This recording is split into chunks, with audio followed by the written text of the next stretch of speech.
The fluorescent lights of Innovatech's conference room seemed especially harsh that morning as I stood before the executive board, watching 3 years of my life being torn apart by Richard Maxwell, our Senior VP of Research and Development. As you can see, Richard said, clicking through my presentation slides with barely concealed disdain, Dr. Elena Martinez's quantum encryption project has produced nothing but expenses and delays. $2 million wasted on what was supposed to be our next breakthrough product. I kept my face neutral, though my hands trembled slightly behind my back.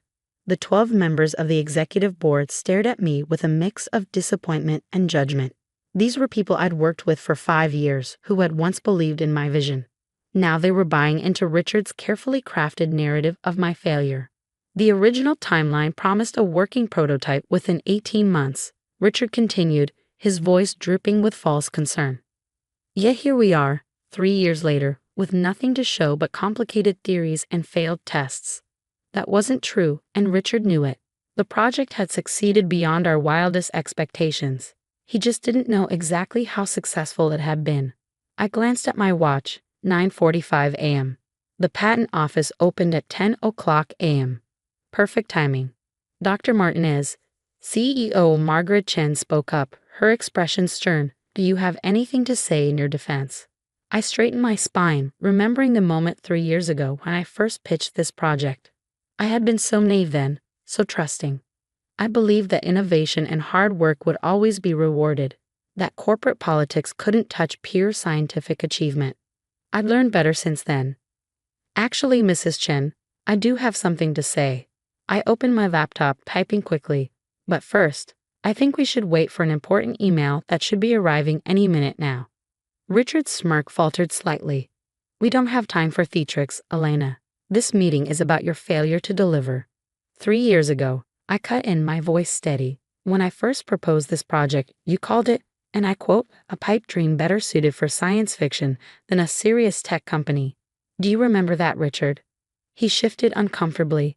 The point, I continued, is that you then spent 6 months trying to kill the project. When that failed, you suddenly became its biggest supporter. Funny how that happened right after my first successful test, isn't it? The board members exchanged glances. They knew Richard's reputation for claiming credit for successful projects, but he'd always been too clever to leave evidence. Until now. My laptop chimed. Right on schedule. Ah, perfect timing, I said, turning my screen toward the board. This email is from the U.S. Patent Office, confirming the registration of Patent No. US 10,547,832 B2. Quantum encryption method and system for secure data transmission. I paused, letting that sink in. Filed 18 months ago under my private company, Martinez Quantum Solutions. The color drained from Richard's face. You can't do that. Any innovations developed here belong to Innovatech. It's in your contract. I smiled, pulling out a thick folder. Actually, Richard, let's talk about contracts. Specifically, the one you modified after realizing this project might succeed. I distributed copies to each board member. You see, Richard got a bit sloppy in his excitement. When he altered my original contract to try to claim full ownership of my research, he didn't realize I'd already documented everything. Every original design, every test result, every modification, all legally registered under my private company before he made his move. CEO Chen was already flipping through the documents, her expression darkening. Richard, is this true? It's a trick, he sputtered, but his face had gone pale. She's trying to steal company property. Page 3, I interrupted calmly. That's a copy of my original contract showing the intellectual property clause Richard altered. Page 4 shows the digital forensics report proving when the changes were made. Page 5 contains emails between Richard and various patent attorneys from 8 months ago, discussing how to claim ownership of my work. The room had gone deathly quiet. I checked my watch again. 10:15 a.m. By now, our competitors have received official notice that the quantum encryption technology they've been trying to reproduce is protected by my patents. The same technology that Richard here was planning to announce as his own breakthrough at next week's tech conference. Richard lunged for my laptop, but security was faster. They'd been quietly summoned by CEO Chen while I was talking. Take Mr. Maxwell to his office, Chen ordered. He is to be supervised while collecting his personal belongings. As Richard was led away, still protesting, Chen turned to me. Dr. Martinez, I believe we need to have a private conversation about the future of quantum encryption at Innovatech. Perhaps over lunch. I nodded, gathering my materials. I'd like that, Mrs. Chen. I have some ideas about restructuring the R&D department that I think you'll find interesting. As I packed up my laptop, I caught sight of my reflection in the conference room's glass wall. I looked different somehow, stronger, more confident. The nervous researcher who had started this project 3 years ago was gone, replaced by someone who had learned to play the game better than those who had tried to exploit her. Walking back to my office, I passed the lab where I'd spent countless nights working on my failed project. The team was there, pretending to work while sneaking glances at me. They'd known something was coming. I'd made sure my most trusted colleagues were prepared. But they hadn't known exactly what. Team meeting in 5 minutes, I announced, unable to hide my smile. We have some exciting changes to discuss. My phone buzzed. A message from my patent attorney. Second filing confirmed. Subsidiary applications all clear. Congratulations, Dr. Martinez. I sat down at my desk, looking at the framed photo of my father, a small-time inventor who died believing his ideas would never be recognized. This one's for you, Dad, I whispered. The real work was about to begin, but first, there was one more thing to do. I opened my drawer and pulled out a sealed envelope, my resignation letter, prepared months ago. I wouldn't need it now. Instead, I took out a lighter and watched it burn, thinking about the meeting I'd have with CEO Chen over lunch. Sometimes the best revenge isn't leaving. Sometimes it's staying and rebuilding something better from the ashes of what others tried to destroy. My computer chimed again. An email from Richard's secretary, marked urgent. Subject line, please don't do this. I deleted it without reading it. The time for pleading was long past.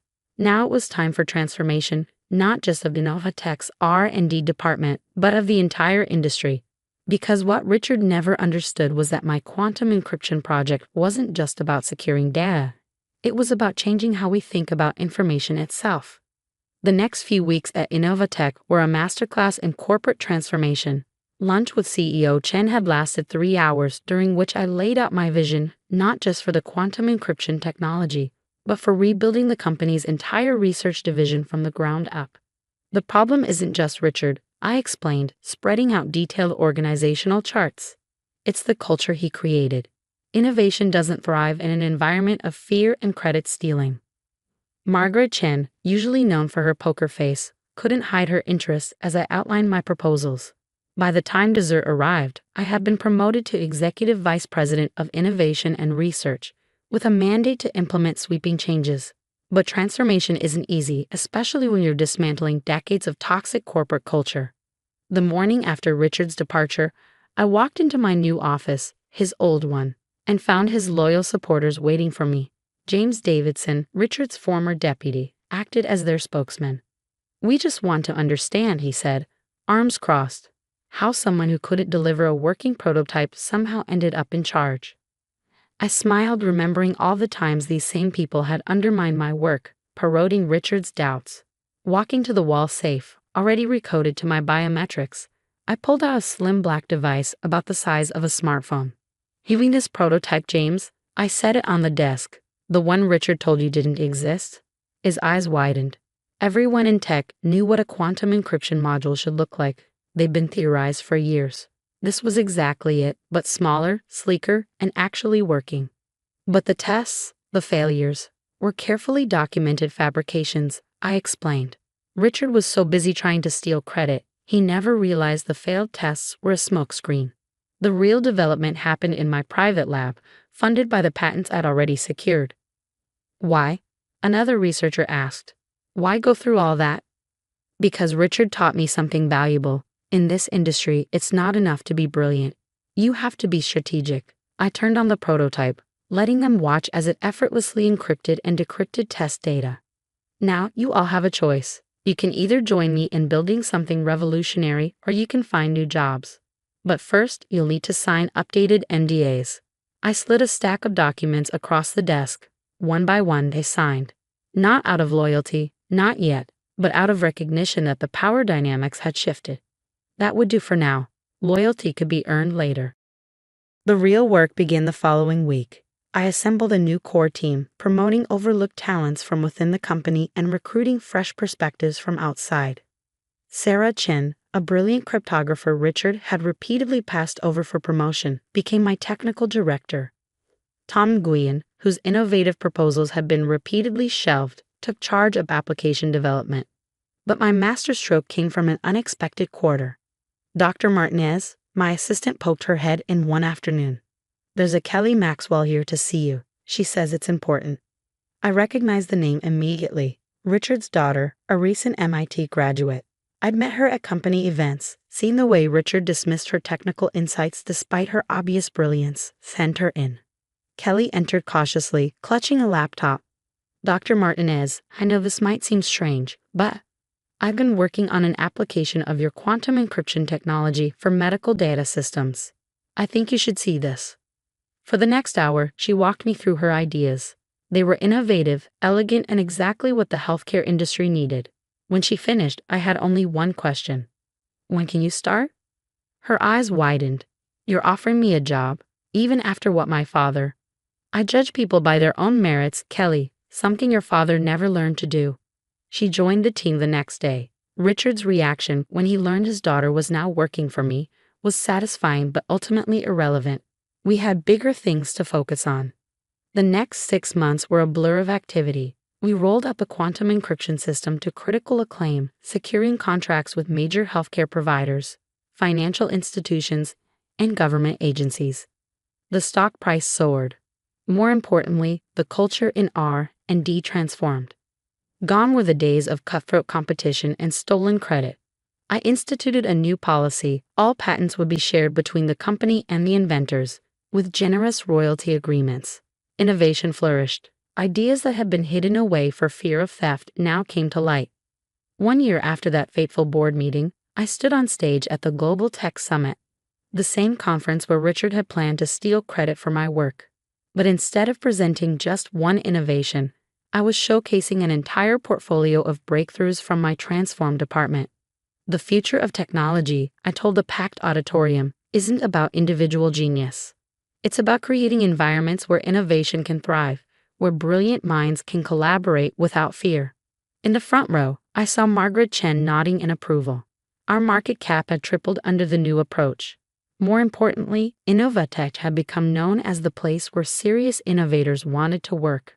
After the presentation, a young researcher approached me, clutching a notebook. "Dr. Martinez, your story, it's inspired so many of us. But I have to ask, weren't you afraid? Taking on someone so powerful in the company?" I thought about that moment in the boardroom, about the years of careful planning that had led to it. "Fear isn't always a warning," I told her. "Sometimes it's a sign that you're about to do something important." Later that evening, I returned to my office to find an unexpected email. It was from Richard, sent from his new position at a much smaller company. The subject line read, "You won." I deleted it without reading it, just like all his other attempts at communication over the past year. This had never been about winning or losing. It had been about building something that would last. On my desk, next to the latest prototype of our quantum encryption module, sat a framed magazine cover, Innovatech's Research Revolution. How Elena Martinez changed the game. But it wasn't the headline that caught my eye. It was the small photo in the corner, showing our diverse research team collaborating on new projects. That was the real victory, not the patents, not the profits, but the creation of a place where innovation could flourish without fear, where the next generation of brilliant minds could build their dreams without looking over their shoulders. My phone buzzed. Kelly Maxwell, sending me the latest test results from our new medical privacy system.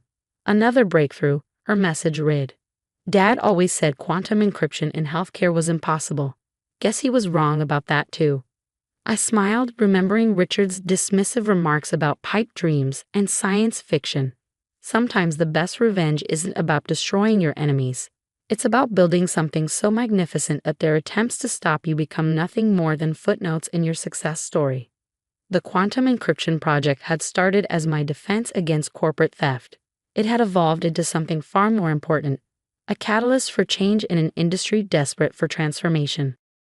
As I gathered my things to leave for the day, I passed the wall of patents in our R&D lobby, now displaying not just my original quantum encryption patent, but dozens of others, each bearing the names of their actual inventors alongside the companies.